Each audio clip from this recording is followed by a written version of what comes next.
வணக்கம். ஐயா சு. வெங்கடேசன் அவர்கள் எழுதிய வீரயுக நாயகன் வேல்பாரி பகுதி 57. செம்மாஞ்சேரலுடன் நடந்த போர்தான் பரம்புக்கு எல்லா வகையிலும் புதிய தொடக்கத்தை உருவாக்கியது. அப்போரில்தான் குதிரைப்படையின் ஆற்றலை கண்டான் பாரி. ஏறக்குறைய சேரனின் குதிரைப்படையில் இருந்த 3/2 பங்கு குதிரைகளை வெற்றிகரமாக கைப்பற்றினான். குதிரைகளை பற்றி தெரிந்து கொள்வதும் பயில்வதும் பயிற்றுவிப்பதுமாக புதிய பணிகள் தொடங்கின. முழுமையும் மலையுச்சி பகுதியான பரம்பின் நில அமைப்பிற்கு ஏற்ப குதிரைகளை எளிதில் பயிற்றுவிக்க முடியாது என்று சிலர் கூறினர். தொடக்கத்தில் அந்த கூற்று உண்மை போலத்தான் தோன்றியது. ஆனால் எங்கும் இல்லாத புல்வகையான தும்பை இலையும் முயற்புல்லும் குதிரைகளின் வாய்ச்சுவைக்கு மிகுந்த மகிழ்ச்சியை கொடுத்தன. அது அவற்றின் குணமாற்றத்துக்கு அடிப்படையாய் அமைந்தது. மனித இயல்போடு அவை தம்மை பிடித்துக் கொள்ள இயற்கையின் எண்ணற்ற தன்மைகள் இறைவு செய்தன. பரம்பின் வீரர்களோடு உரசி நின்ற குதிரைகள் எளிதில் விலகவில்லை. அதன் பின் அவை பரம்புக்கான தன்மை மாற்றத்தை அடையத் தொடங்கின. இப்பொழுது நிலைமை முற்றிலும் வேறு விதமாக மாறிவிட்டது. பல தலைமுறை குதிரைகள் பரம்பில் அலைந்து கொண்டிருக்கின்றன.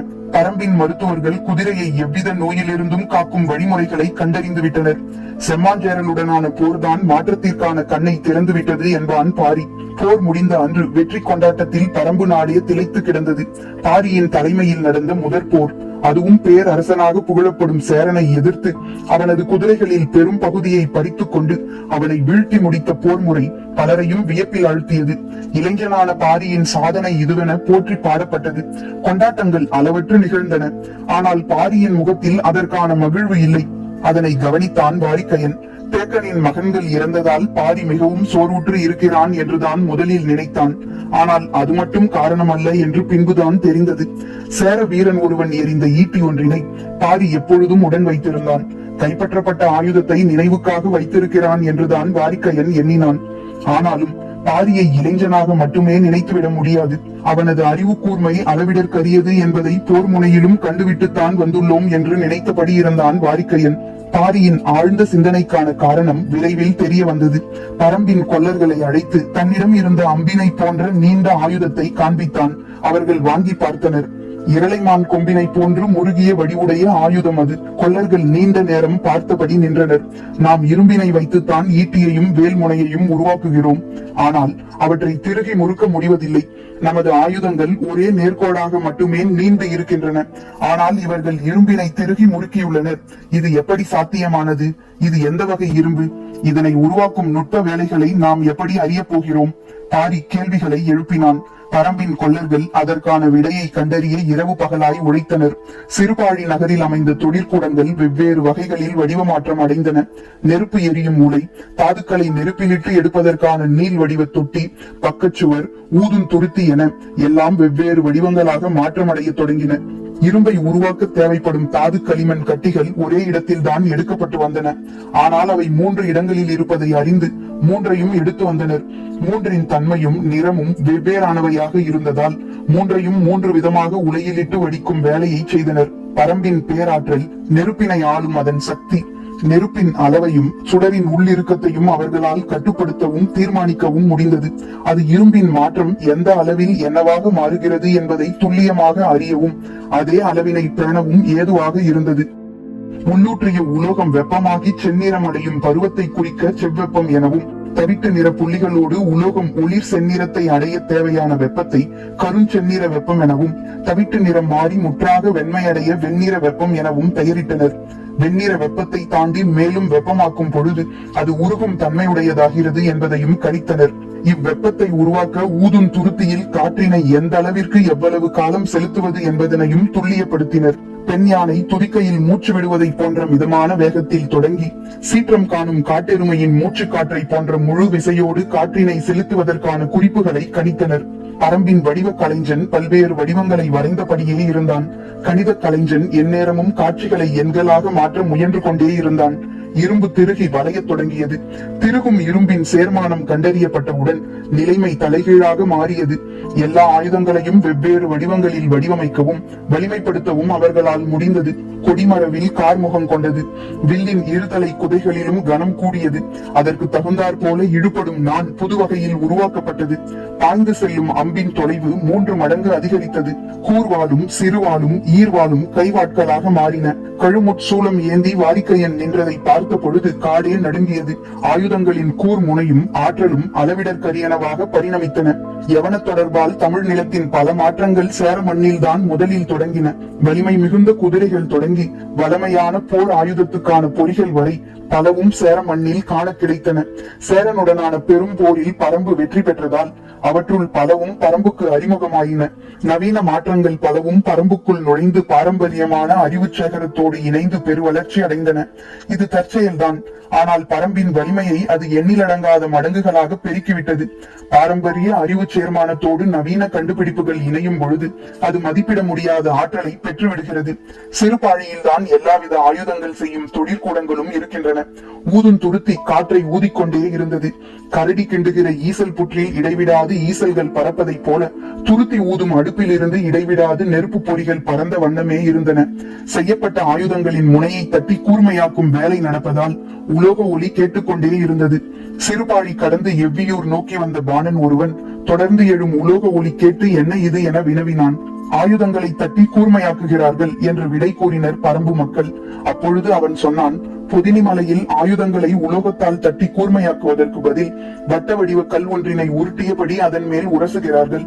அப்படி உரசும் பொழுது அந்த ஆயுதம் அளவிடற்கரிய கூர்மையை அடைகிறது. செய்தி பாரிக்கு எட்டியது. இரும்பினை உரசி கூர்மையாக்கும் கல் இருக்கிறதா என்று வியப்போடு கேட்டான். ஆம், இருக்கிறது. நான் நேரில் பார்த்தேன். செய்யப்பட்ட ஆயுதத்தை ஒரு நாள் முழுவதும் தட்டி கூர்மையாக்குவதை விட சிறு பொழுது அக்கல்லில் உரசி அதி கூர்மையாக்குகின்றனர். அது ஒரு அரிய வகை கல் என்றான் பாணன். நம்பும்படியாக இல்லையே என்று அவர்கள் ஐயம் கொள்வதை பார்த்தபடி மீண்டும் முதுபாணன் சொன்னான். பொதினிமலையின் வேளிர் குல தலைவன் மேழகன் என்னிடமே சொல்லியுள்ளான். இக்கல்லை முதலில் கண்டறிந்தவர்களை காரோடர்கள் என பெயரிட்டு அழைத்தான். நான் அவ்வரிய வகை கல்லை நேரில் பார்த்திருக்கிறேன் என்றான். அன்று இரவு கூத்து முடிந்து கலைஞர்கள் புறப்படும் முன்பே பாரி புறப்பட்டு விட்டான் என்பது முதுபாணனுக்கு தெரியாது. 14 வேளிர் குடிகளில் ஒன்றுதான் பொதினிமலை வேளிர் குடி. அவர்களும் தங்களின் ஆதி செல்வத்தை பெரும்பாழியில் தான் வைத்துள்ளனர். அதனை காக்கும் பணியை பரம்பு மக்கள் தான் பார்த்துக் கொள்கின்றனர். ஆனாலும் தலைமுறைக்கு ஒரு முறையோ இருமுறையோ தான் ஆட்களின் முகம் பார்க்கும் வாய்ப்பு கிடைக்கிறது. பாரி மிகவும் இளையவனாதலால் பொதினி மக்களை அவன் பார்த்ததில்லை. ஆனால் அவர்களை பற்றி தந்தை சொல்ல கேட்டுள்ளான். பரம்பின் மூத்த வீரனான வாரிக்கையனும் கூழையனும் சில வீரர்களும் கொல்லர்கள் சிலருமாக மொத்தம் 10 பேர் உடன் வர பொதினி நோக்கி புறப்பட்டான் பாரி. பரம்பு நாட்டுக்கும் பொதினி மலைக்கும் நீண்ட தொலைவு இடைவெளி இருந்தது. பயணம் முடிந்து திரும்ப சில மாதம் ஆகலாம் என சொல்லித்தான் சென்றனர். தென் திசை நோக்கி பயணம் தொடங்கியது. பயணம் எப்போதும் கற்றுக் கொடுத்து கொண்டே இருக்கும். அதுவும் அடற்காட்டு பயணத்தில் இருக்கும் வியப்புகள் எண்ணில் அடங்காதவை. பெரும் காட்டிற்குள் நிலவும் பேர் அமைதி எந்த கணத்திலும் விழிப்பை கோரக்கூடியது. அவர்கள் இரவு பகலாக நடந்தனர். உறங்கும் பொழுதும் புலன்கள் விழித்திருந்தன. வாரிக்கையன்தான் பொதினிக்கான வழியமைப்பை சொன்னான். என் முகடு கடந்தால் கீரிச்சொலவு வரும். அதிலிருந்து நிலை அருவிகள் 4 கடந்தால் சிறகு நாவல் காடிருக்கும். அங்கிருந்து கூப்பிடும் தொலைவில் ஓரிலை தாமரை தெப்பம் உண்டு. தெப்பக்கரையில் நின்று பார்த்தால் ஓடும் ஆறு தெரியும். ஆற்றங்கரையில் கீழ் நோக்கி நடக்க பொதினியை அடைவோம் என்றான். முன்னோர்கள் சொல்லி வைத்துள்ள வழி இது. நாட்கணக்கில் நடந்து என்முகடு கடந்து கீரி சொலவுக்கு வந்து சேர்ந்தனர். அப்பெரும் சொலவு நிறைய கீரிகளே இருந்தன. மண்ணெங்கும் கீரி புழுக்கைகள் கால் வைக்க முடியாதபடி கிடந்தன. அவற்றை கடந்து நிலையருவி அடைந்தனர். மலையெங்கும் ஆங்காங்கே அருவிகள் கொட்டிக் கொண்டிருந்தன. கோடை மலை என்று அழைக்கப்படும் அம்மலைத்தொடரின் 4ஆம் அருவியை கடந்து சிறகு நாவல் காட்டினை அடைந்தனர். அழகிய நாவல் பழங்கள் எங்கும் உதிர்ந்து கிடந்தன. ஆனால் ஒவ்வொரு பழத்தின் இரு பக்கங்களிலும் சிறகுகளைப் போல இலைகள் ஒட்டி இருந்தன. பாரி இவ்வகை நாவலை பார்த்ததில்லை. நாவலின் சிறகுகளை விரித்து பார்த்தான். உதிரப்போகும் சருகுகளைப் போல இருந்தன. ஆனால் உதிரவில்லை. வாரிக்கையன் சொன்னான், பழங்கள் மரத்தில் இருக்கும் வரை விரிந்த சிறகுகளைப் போல இவ்விரண்டு இலைகளும் பழத்தை ஒட்டி விரிந்திருக்கின்றன. உதிரும் பொழுது கீழே விழுந்து பழம் தெரித்து விடாமல் இருக்க இயற்கை செய்த ஏற்பாடிது. விரிந்த சிறகுகளோடுதான் பழம் மேலிருந்து உதிரும். காற்றில் மிதந்தபடிதான் அது மண்ணை வந்து சேரும். அதனால் பழம் அடிபடாது. அதன் பிறகுதான் இலைகள் காயத் தொடங்குகின்றன. ஆனாலும் ஒரு பொழுதும் இவ்விலைகள் பழத்தை விட்டு உதிராது. பாரி வியப்போடு அதனை பார்த்தான். வாரிக்கையன் சொன்னான், காற்றடி காலத்தில் இப்பழம் மரத்தில் இருந்து உதிரும் பொழுது நேராக கீழே விழாமல் நீண்ட தொலைவு காற்றோடு போகிறது. இதன் இலை அமைப்பு எளிதில் தரையிறங்க விடாது. காண்போர் இதனை பறக்கும் பழம் என்று சொல்வர். பாரி வியப்பு குறையாமல் கேட்டுக்கொண்டிருந்த பொழுது கூழையன் சொன்னான், என் கிழவன் இந்த பழத்தை பற்றி ஒரு கதை சொன்னான். இது பெண் பழம் என்றும் இறகு கொண்டு மூடி தன்னை எப்பொழுதும் பாதுகாத்துக் கொள்ளும் என்றும் பெரும்பாலான பழங்கள் இரவில்தான் உதிரும் என்றும் முழுநிலா இரவில் காற்றில் பறக்கத் தொடங்கும் இப்பழங்கள் பொதினியின் குலமகளை எந்நேரமும் மொய்த்து கிடக்கின்றன. நம்பும்படியாகவா இது இருக்கிறது என்ற கேள்வி எல்லோர் மனதிலும் உதித்தபடிதான் இருந்தது. சிறகு முளைக்கத் தொடங்கும் சிறு குருவி போல உதிர்ந்து கிடக்கும் சிறகு நாவலின் அழகை நீண்ட நேரம் பார்த்து மகிழ்ந்தான் பாரி. அவர்கள் தொடர்ந்து நடந்தனர். வாரிக்கையன் சொன்னான், பொதினியில் தான் மிக அதிக மருத்துவ குடிகள் இருக்கின்றனர். எண்ணற்ற தாவரங்களையும் தாதுக்களையும் அறிந்து அதனை மருந்தாக மாற்றியுள்ளனர். அனைவரும் அதனை வழிமொழிந்தனர்.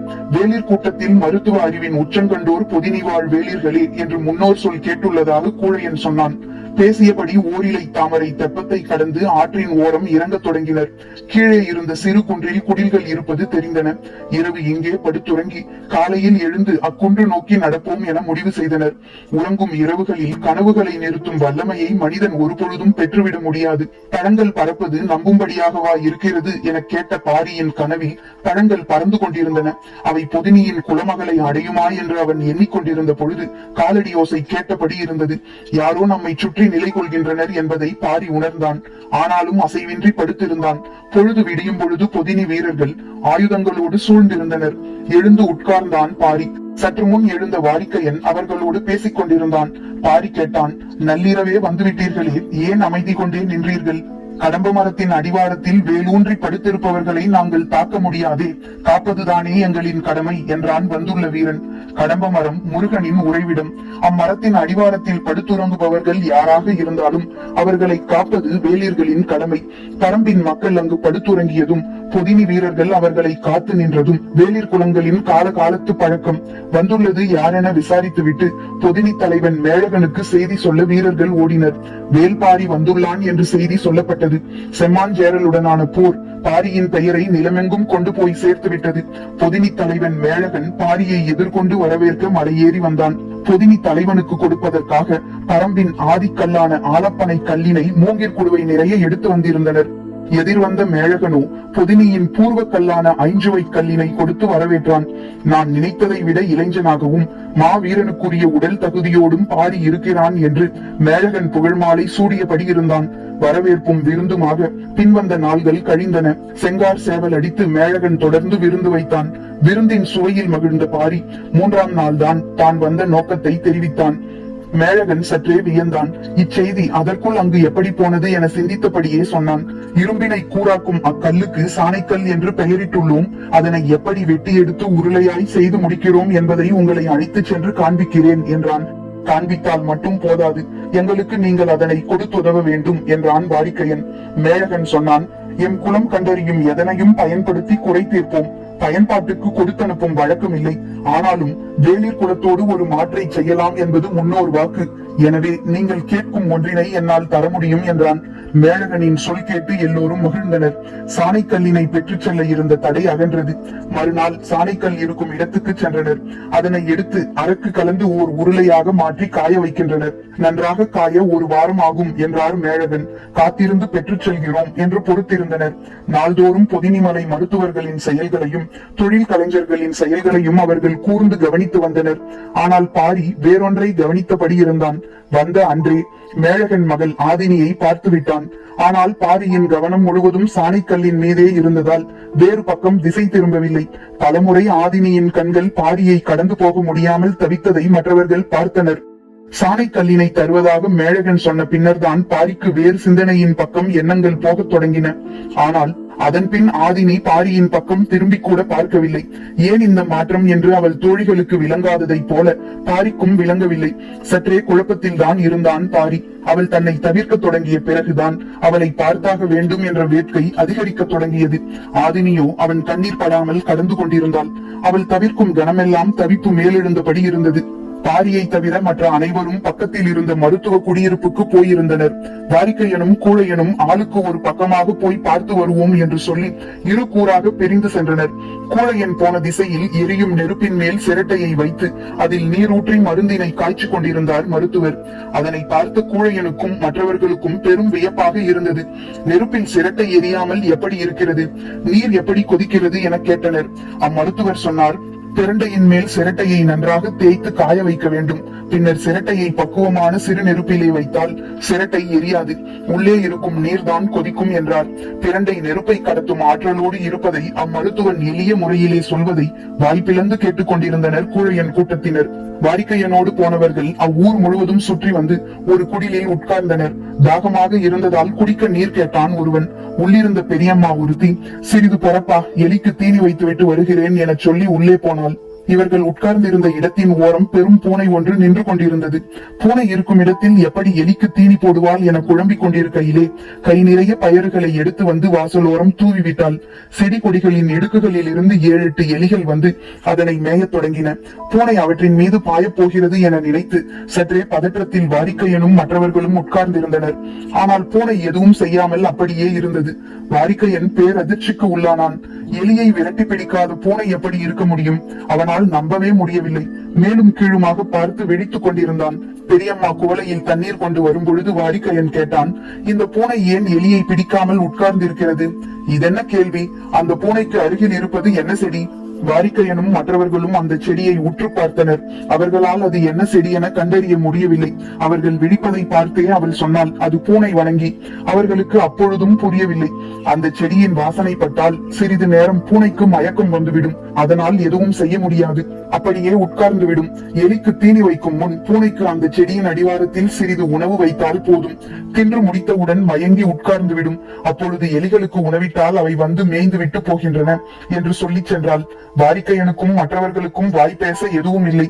ஊர் விட்டு வெளியேறி அவர்கள் வந்த பொழுது கூழையனும் மற்றவர்களும் வந்து கொண்டிருந்தனர். யாரும் யாருடனும் பேச்சு கொடுக்க கூட ஆயத்தமாக இல்லை. பேசாமல் வந்தனர். சரி, பாரியை பார்த்து அடுத்து ஆக வேண்டிய வேலையை பார்ப்போம் என முடிவு செய்து பாரியை தேடி வந்தனர். சிற்றோடை கரையில் இருந்த செண்பக மரத்தின் அடிவாரத்தில் பாரி அமர்ந்திருந்தான். இவர்கள் வரும்பொழுதுதான் ஆதினி பாரியின் அருகில் இருந்து விலகி போனாள். இவள் தனியே வந்து பாரியிடம் என்ன பேசிவிட்டு போகிறாள் என்று எண்ணியபடி வந்தனர். பாரியின் அருகில் வந்து அவனது முகத்தை பார்த்த கூழையனும் வாரிக்கையனும் அதிர்ந்து போயினர். நெருப்பில் சிரட்டை எரியாமல் இருப்பதை பார்த்த பொழுது கூழையன் முகமும், எலியின் மீது பூனை பாயாமல் இருந்த பொழுது வாரிக்கையன் முகமும் எப்படி இருந்தனவோ அவற்றை விட அதிக மிரட்சியோடு இருந்தது பாரியின் முகம். என்னதான் செய்துவிட்டு போனால் ஆதினி? பரம்பின் குரல் ஒலிக்கும்.